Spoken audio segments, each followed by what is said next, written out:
Olá e bem-vindos ao meu canal do YouTube. Mais uma vez, hoje temos o caso de Paige Doherty. Aviso-lhes que esta história tem uma lógica bastante estranha, muito irracional e, ao mesmo tempo, interessante. A verdade é que a conclusão não é inesperada. Mas não vou contar mais nada sobre este caso, porque ainda temos muito a discutir e vai se prolongar. Ela é Paige Doherty. Nascida em 18 de abril do ano 2000, Paige viveu toda a sua vida com sua família em Clydebank, Escócia. No momento dos fatos, ela tinha 15 anos, prestes a completar 16. Ela morava com sua mãe, Pamela Monroe, e seu padrasto, Andy Monroe, junto com seus 2 irmãos e irmã. Paige e sua família geralmente não tinham problemas, pelo que sabemos, se davam muito bem. E não digo isso à toa, mas porque realmente podia se ver. Estamos falando de 2016, no qual, evidentemente, havia muita tecnologia, como agora. Paige, sua família e amigos tinham celulares e estavam sempre nas redes sociais, então ela publicava muito. Não só tinha fotos com sua mãe, mas também expressou várias vezes que estava grata pelo padrasto que tinha. Percebeu-se que não só suas amigas, mas também sua família a apreciava muito.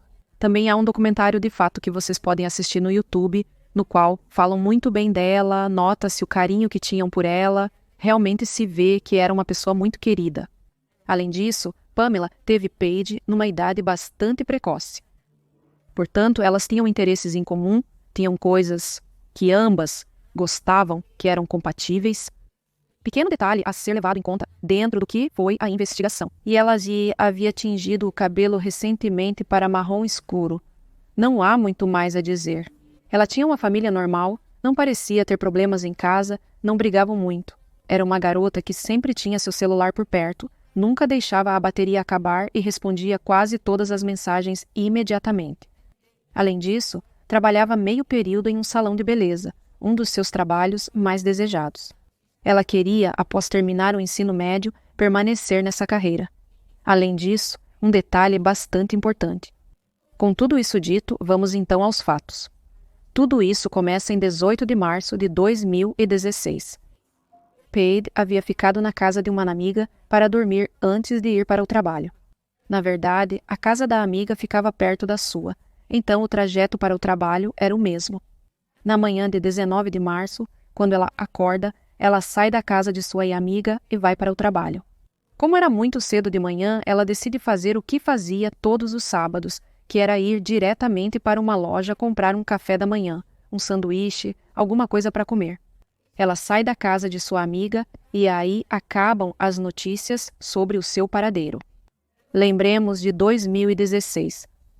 Ela está com o celular, sempre com bateria, enviando mensagens e nas redes sociais o tempo todo. Ela sempre encontrava maneiras de se comunicar com os outros. Digamos que a mãe da Paige, suas irmãs, suas amigas, não estariam muito preocupadas com ela, já que poderiam se comunicar normalmente durante todo o dia. Além disso, ela estaria ocupada no trabalho. Naquele momento, Paige namorava Dylan. Ele recebia uma mensagem dela todas as manhãs para se cumprimentarem, e naquela manhã ele não a recebeu. Agora, em relação à preocupação, ele não se preocupou nas primeiras horas do dia, porque sabia que ela tinha que ir trabalhar e que provavelmente estaria, digamos, toda a manhã indo para o trabalho, que não ficava tão perto. Enquanto isso, a mãe de Paige, irmãs, amigas, também não se preocupavam muito, já que era a mesma situação. O problema é que Dylan esperava uma mensagem de bom dia, porque era normal no relacionamento que isso acontecesse. E quando não a recebeu, preocupou-se. Mas provavelmente ela estaria a caminho do trabalho, no trabalho, ou talvez até em algum lugar, comendo, tomando café da manhã, sem bateria, talvez. Então, ela não pensou de imediato que algo poderia ter acontecido. No entanto, quando chegou ao meio-dia e ela ainda não havia recebido nenhuma mensagem, decidiu entrar em contato com o salão de beleza para perguntar se talvez ela já estivesse lá, se tinha chegado bem, etc. No salão de beleza, quando atendem, respondem que ela não havia chegado, que não havia dito nada nem avisado, que simplesmente não foi trabalhar. Aí sim começou a se preocupar e ligou para a mãe de Paige para avisar justamente que ela não havia chegado ao trabalho. Quando Pamela atende o telefone, percebe que durante toda a manhã Paige não avisou que havia chegado bem ao trabalho, nem que estava a caminho. Na verdade, ela ia para o trabalho há bastante tempo. Digamos que não era algo novo, não era uma rota nova, normalmente ela sabia se cuidar. Então, no início, ela não se preocupou, decidiu esperar um pouco. Decidiu pensar que talvez estaria chegando ao trabalho, que talvez ainda tivesse acontecido algo, que estava sem bateria no celular, que o ônibus havia se atrasado, qualquer coisa. No entanto, as horas continuaram passando e Dylan se deu ao trabalho de verificar se sua namorada havia estado nas redes sociais ou interagido, no mínimo para saber se ela tinha bateria. Então, ele começa a revisar todas as redes sociais da namorada e percebe que ela não havia curtido nada. Ela não havia comentado, feito nada, se comunicado ou interagido com ninguém desde a noite anterior, o que era extremamente estranho, considerando que Paige estava sempre grudada no celular. E talvez isso pareça algo muito específico, algo muito superficial. Verifique se ela estava com o celular.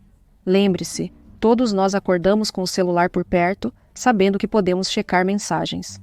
Acessando o Instagram, Twitter e até o YouTube, como vocês estão fazendo agora, e aos nossos amigos e seguidores. Aparece para eles que temos interações, então não é algo fora do comum, é algo muito fácil de verificar.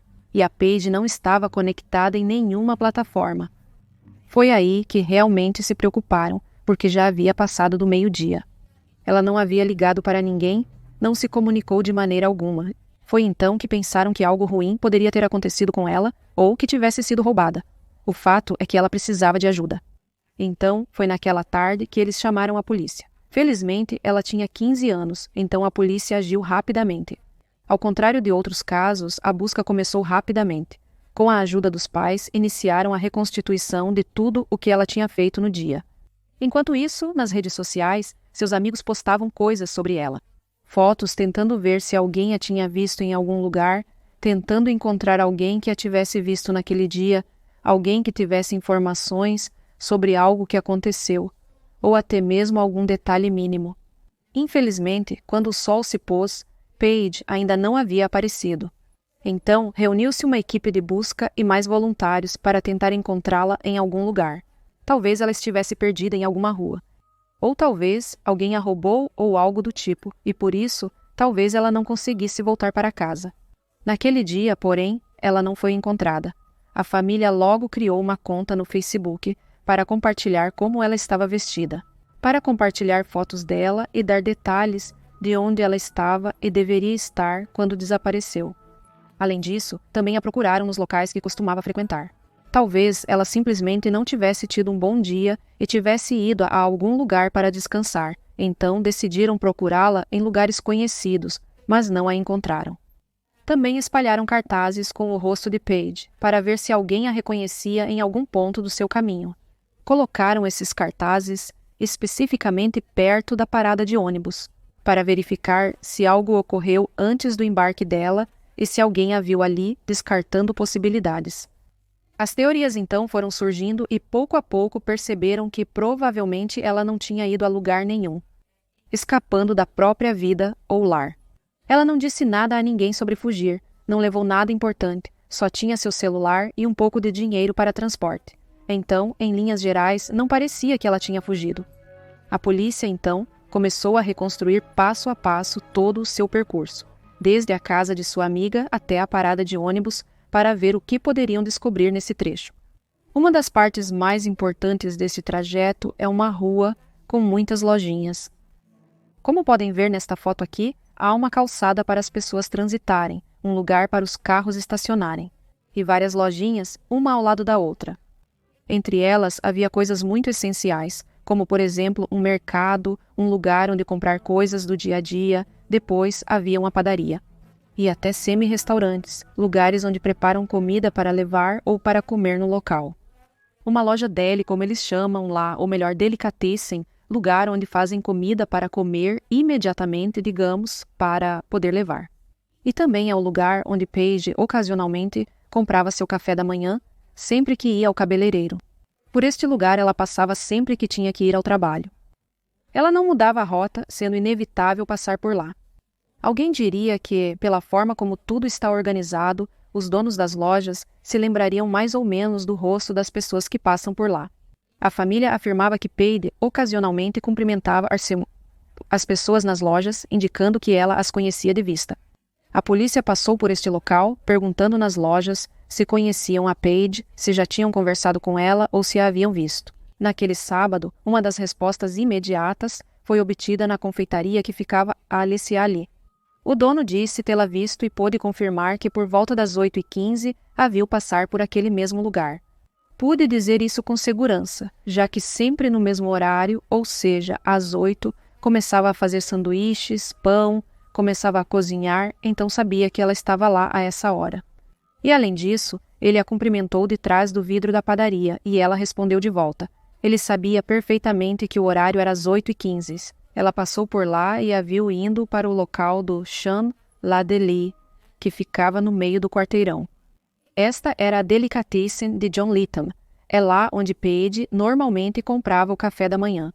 Além disso, os investigadores perguntaram sobre câmeras de segurança para verificar se alguém tinha imagens externas dos estabelecimentos, a fim de rastrear o destino de Paige. Porém, a maioria dos estabelecimentos possuía câmeras internas para monitorar furtos e identificar rostos. Havia apenas uma loja que tinha câmeras no exterior, mas o bom era que dava para ver a maior parte do quarteirão, a maior parte das lojas. Então, isso servia para a polícia. No início, tudo o que levaram foram 3 horas de vídeo para ver para onde Paige tinha ido. A única coisa que precisavam era simplesmente ver para onde ela estava indo. Então levaram esse pedaço de vídeo para a revisão. O estranho de tudo isso é que às 8h21 da manhã, pode-se ver como Paige entra na loja Deli de Champ. Mas no decorrer das próximas 3 horas, não se pode vê-la saindo. Ela estava lá e não foi vista saindo. Vê-se ela entrar muito claramente, vê-se ela chegar ao local. E por 3 horas, ninguém conseguiu encontrar a cena em que ela saía, nem onde ela poderia estar? Ela saiu talvez por outro lugar?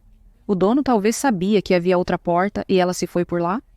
Vários oficiais analisaram minuciosamente a fita, dividindo-a em grupos, mas ninguém conseguiu identificar o momento exato em que ela desaparece.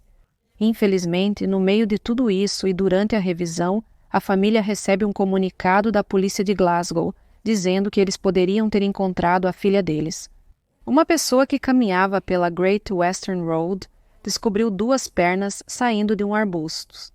Ela não queria ver mais, simplesmente ligou para a polícia e disse o que havia encontrado, e quando eles chegaram lá, perceberam que obviamente havia um corpo. Agora. Naquele momento, havia 3 meninas desaparecidas na área, então uma delas poderia ser Paige, ou talvez não. O ponto é que a pessoa descoberta tinha cabelo castanho escuro e uma das meninas desaparecidas tinha cabelo loiro. Só restavam 2. De acordo com o que a mãe disse, ela, de fato, naquele momento já esperava que fosse Paige quem havia sido encontrada. De fato, ele não tinha muita positividade quanto a isso.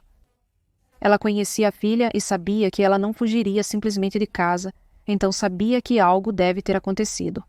Além disso, após examinar o local onde o corpo foi encontrado, concluiu-se que ele havia sido levado para lá. O crime foi cometido em outro lugar e o local onde ela foi encontrada era apenas o lugar onde a deixaram.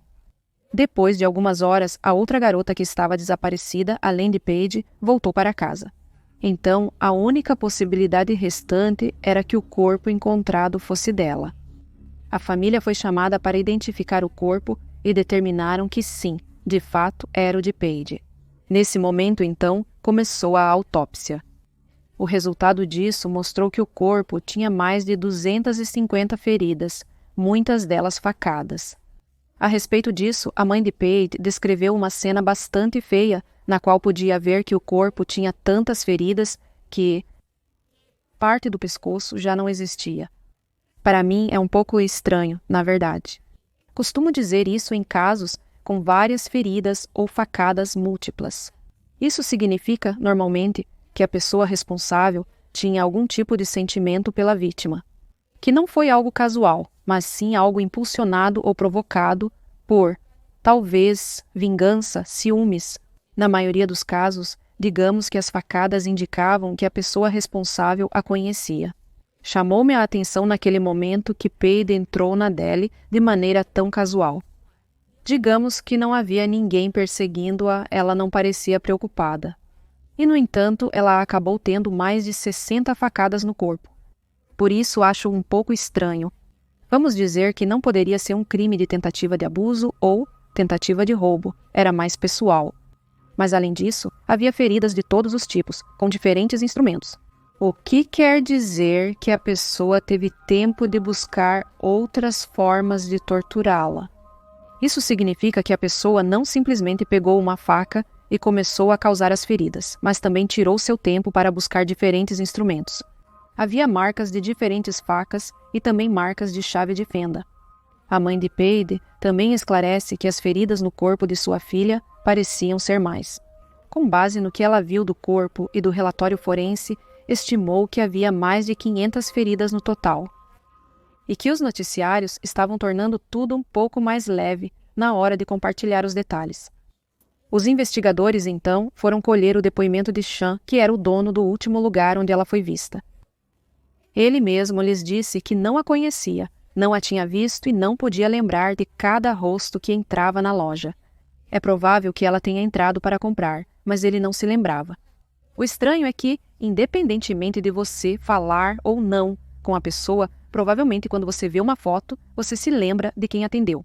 Mais do que tudo, se essa pessoa passa todos os finais de semana pelo mesmo lugar, mais cedo ou mais tarde, você se lembra mais ou menos de quem é?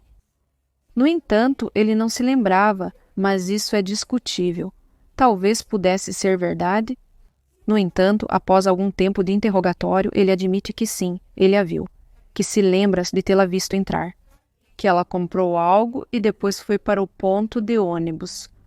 Ele afirmou que foi seu último encontro com ela e que ela parecia normal, sem nada de errado.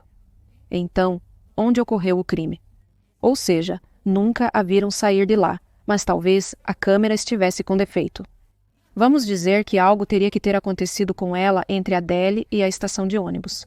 Mas, além disso, o lugar onde ela foi encontrada não era longe de sua casa, ou seja, seu trabalho ficava a 19 quilômetros de distância. Então, em última análise, era mais provável que ela não tivesse pegado o transporte, que simplesmente algo tivesse acontecido antes disso.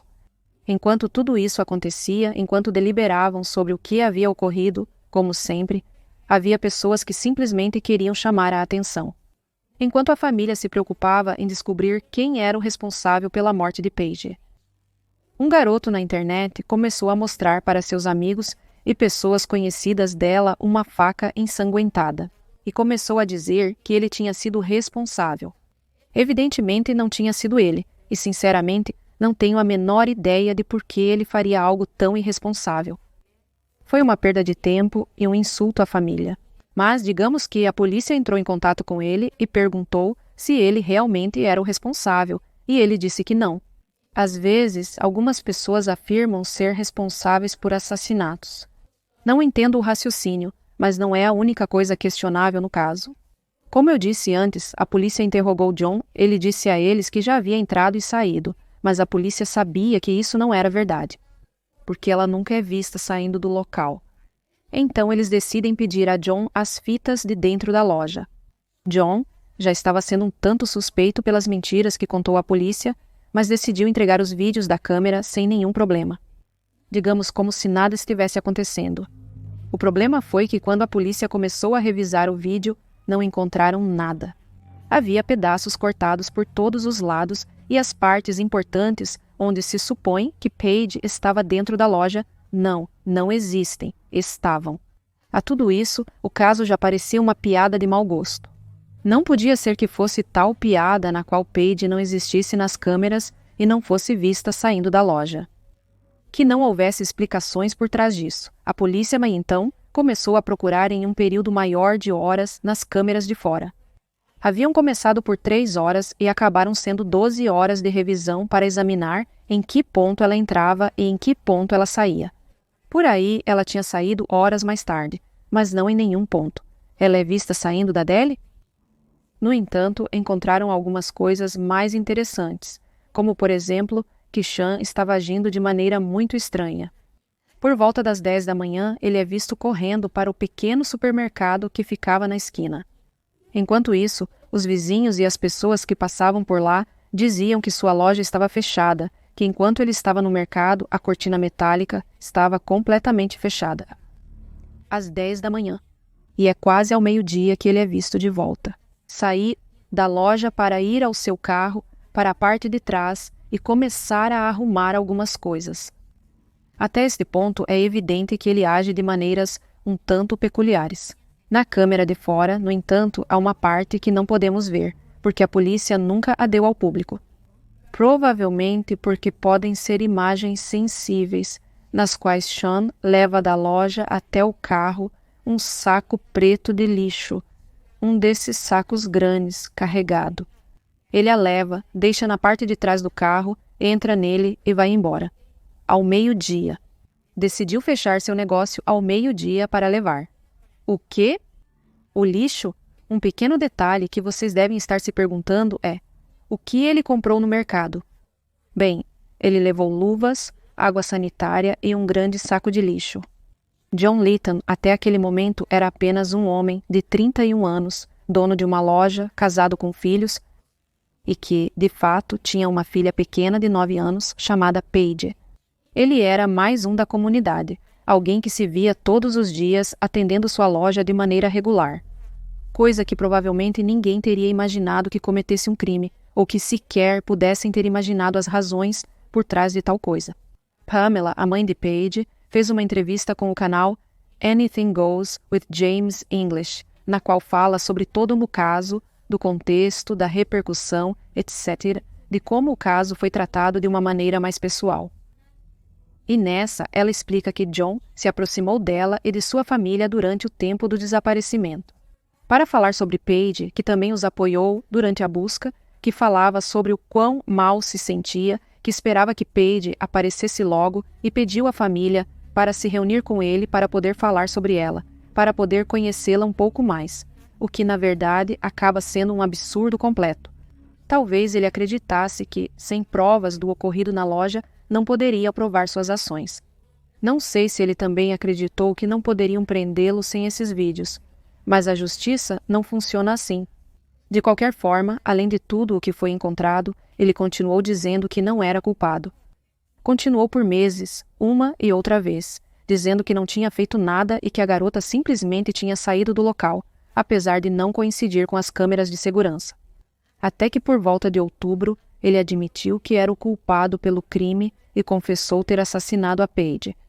7 meses após os fatos, em 12 de outubro de 2016, o Supremo Tribunal de Glasgow o condenou a um mínimo de 27 anos de prisão antes de poder solicitar liberdade condicional. Em 23, seus anos obrigatórios são reduzidos para 23. Agora, quero deixar algo claro, apesar de isso parecer uma loucura, ainda são anos obrigatórios antes de poder solicitar a liberdade condicional internacional. O que significa que não é que eles vão dar a ele aos 23 anos, mas sim que ele pode pedir a liberdade, depois dessa quantidade de anos, ele pode pedi-la, mas provavelmente não lhe concederão a liberdade. Entende-se, muitas vezes nesses casos, o culpado a pede, mas não a concedem. Então, por esse lado, eu realmente não acredito que eles o deixem em liberdade. Sinceramente, não acredito que seja possível, pois ele admitiu diretamente este crime, que não foi tranquilo. De fato, com as coisas que vimos, podemos dizer que foi até planejado. Quanto à explicação dos fatos, de acordo com a versão dele, é outra bobagem. Segundo ele, Paige entra naquele dia para pedir algo para comer. Enquanto está pedindo a comida, eles começam a conversar. E a conversa vai para o lado do trabalho da Paige. Ela mente para ele, dizendo que está insatisfeita e que deseja mudar de emprego. Que, na verdade, ela gostaria de trabalhar naquele lugar. Então, Sean, de maneira muito gentil, diz a ela que obviamente pode contratá-la e que, além disso, estava faltando uma pessoa, não é? Ele lhe dá um formulário para começar a preencher e, quando vê que ela tem 15 anos, explica que não pode contratá-la. Então, Paige, por algum motivo, fica irritada e começa a dizer que se ele não a contratar, ela vai acusá-lo de tê-la tocado. Tudo isso supostamente ocorre na parte de trás da loja. Então, John começa a pensar em seu irmão, que foi acusado de ter abusado de uma pessoa e estava na lista de agressores sexuais, porque ele era um agressor. John começa a pensar em como seu irmão sofria, em como as pessoas o tratavam mal, em como ele não conseguia ser contratado em lugar nenhum. E então, pensa que talvez seria o fim do mundo. Se essa garota o acusar de abuso, e nesse momento ele decide que a melhor coisa que poderia fazer é matá-la para poder silenciá-la. Ninguém, nenhuma pessoa em seu juízo perfeito tem um lapso mental tão grande. Como para chegar à conclusão de que para não ser acusado de abusador, você tem que matar a pessoa. Primeiro, pequeno detalhe, além disso tudo. Para acusar alguém, você precisa apresentar à polícia um laudo médico indicando sinais de abuso. Essa é a primeira prova necessária. É assim que normalmente se faz, pelo menos nos casos que eu conheço, podendo haver outras condições. Então, se você não a tocou, poderia ir à polícia ou a quem quisesse. Se ela não tiver marcas de abuso, nada de muito grave vai acontecer com você. Talvez questionamentos, mas nada além disso. Pelo menos não seria tão terrível, digamos, a situação a ponto de você decidir matá-la. De qualquer forma, estamos falando também de um homem que carregou um grande saco de lixo preto em plena luz do dia, em torno de todas as pessoas que o viam trabalhar todos os dias, ou seja, havia muitas testemunhas ao redor. Não se pode esperar muita lógica dessa pessoa. Acredito que algo diferente possa ter acontecido. É possível que, na verdade, ele a atacou inicialmente e é por isso que o corpo dela ficou assim. Ele não queria dizer a verdade sobre o que fez, quis culpar ela e dizer que, na verdade, foi ela quem tentou chantageá-lo. Mas é óbvio que não foi assim para todos nós. Isso vem de um comentário que vi na entrevista com a mãe. Por que ela, que tinha um trabalho de que gostava muito, de repente iria até essa Adele querendo mudar de emprego? Além disso, seria tão necessário a ponto de acusar alguém de abuso caso não desse o emprego? Essa conclusão e essa história ela não fazem sentido em momento algum. A quantidade de facadas me faz pensar que, na verdade, ela o rejeitou, e essa é a verdadeira história. Que talvez ele tentou fazer algo com ela e que, por isso, ao ver a rejeição, causou esse sentimento de ódio que fez com que ele desse mais de 60 facadas nela. Além disso, o grupo tinha feridas causadas por diferentes objetos, indicando que não foi um impulso do momento. Ele não fez nada além de procurar outras coisas no meio de tudo isso.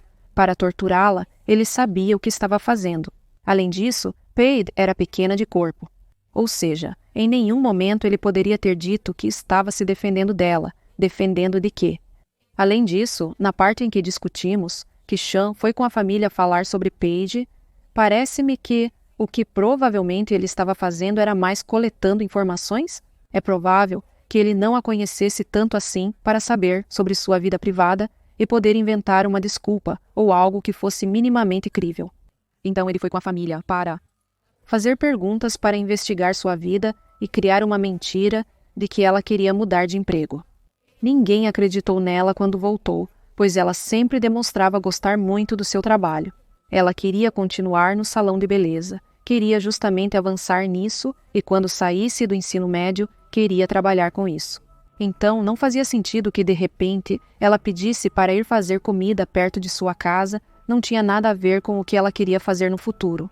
Então, não faria sentido ela perder tempo deixando seu trabalho que gostava para ir para este? Se estão pensando, além disso, que talvez eles tivessem um romance anterior, não. Nenhuma prova foi encontrada para essas alegações. Por um tempo, havia pessoas se perguntando se talvez ela estivesse grávida e que por isso ele a matou. Porém, a autópsia não foi realizada e nada foi revelado. Além disso, não havia mensagens, chamadas ou números estranhos no celular de Paige que sugerissem que eles estavam se comunicando. Foi apenas do lado de John. Por outro lado, também temos que falar sobre o que a mãe disse na entrevista. Que é que ela sofreu, durante bastante tempo, o assédio de muitas pessoas nas redes sociais. Mais que tudo, perfis falsos. Pamela não costuma chorar em entrevistas. Não chorou durante o documentário que eu tenha visto, e ela foi acusada de não mostrar sentimentos em relação ao caso. Na verdade, durante o documentário, pode-se ver como as pessoas falam carinhosamente de Paige, mais do que com sentimento de tristeza. Nesta entrevista, que ocorre 2 anos após os fatos, ela também não parece muito aflita. E o ponto é que ela mesma expressa dizendo que não faz sentido mostrar essas emoções porque não há nada a fazer. Não importa se ela chora ou não, sabe-se quem é o culpado, sabe-se o que aconteceu com ela e é isso. É isso que se trata o tema. Também tenho dito em vários casos que às vezes a família não demonstra sentimentos publicamente diante das câmeras. E isso é normal. Sinceramente, qualquer um que vá acusar a família, a mãe, de não mostrar sentimentos tecnicamente, até a acusaram de alcoólatra, além de que não tinha nada a ver. Sinceramente, qualquer um que faça isso é provavelmente uma pessoa desprezível, devo dizer. Não é justo que essa pessoa e que a família tenham que suportar esse tipo de comentários. Simplesmente por não ter mostrado lágrimas suficientes na televisão. Além disso, é um caso claro, sabe-se quem é o culpado. Soube-se quase desde o início, era evidente. A garota não sai de uma única loja, nunca. Ela ainda deve estar lá dentro ou algo aconteceu com ela lá. Para mim, sinceramente, como conclusão de todo este caso, é evidente que ele nunca disse a verdade, que está mentindo sobre o que aconteceu, porque a história diretamente não faz sentido. O que ele inventou não faz o mínimo de sentido. Desde o início do trabalho de Paige, até o ponto em que ela o acusa ou quer acusá-lo ou chantageá-lo por abuso. Honestamente, não faz sentido algum. E mesmo que essa parte fosse verdade, ainda não faz sentido que ele tenha escolhido matá-la naquele momento. Nem faz sentido em relação às feridas que ela tinha no corpo. Havia certo planejamento nisso, mesmo que tenha sido de última hora. Esperamos que não libertem Sean. Sinceramente, espero que nunca o tirem da prisão e que não lhe concedam liberdade condicional, porque claramente ele não a merece. Chegamos ao fim do caso, não tenho mais nada a dizer. Podem me recomendar casos nos comentários abaixo? Estou sempre lendo. E aqui, ao lado, estão meus Patreons. Obrigada por assistirem meus vídeos e me apoiarem. Para mais informações sobre o Patreon, confira o link na descrição abaixo, onde tudo é explicado em detalhes. Obrigada por assistir, comentar e recomendar meus vídeos no YouTube. Vocês me ajudam muito, e eu realmente aprecio. Então, aqui está um novo vídeo recomendado. Vocês podem se inscrever clicando no meu rosto. Nos vemos em outro vídeo. Adeus!